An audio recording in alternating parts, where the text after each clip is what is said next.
Mob জাস্টিসের নামে কেউ আইন হাতে তুলে নিলে কঠোর ব্যবস্থা নেওয়া হবে বলে হুঁশিয়ারি দিয়েছেন আইজিপি মোহাম্মদ মঈনুল ইসলাম। সন্ধ্যায় চট্টগ্রাম পুলিশ লাইন্সের কনফারেন্স রুমে স্থানীয় গণমাধ্যম কর্মীদের সাথে মতবিনিময় সভায় এ হুঁশিয়ারি দেন তিনি।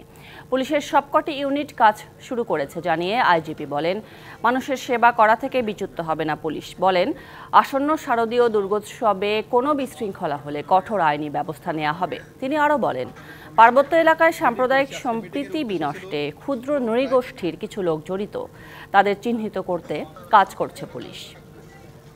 মব জাস্টিসের নামে কেউ আইন হাতে তুলে নেবেন না।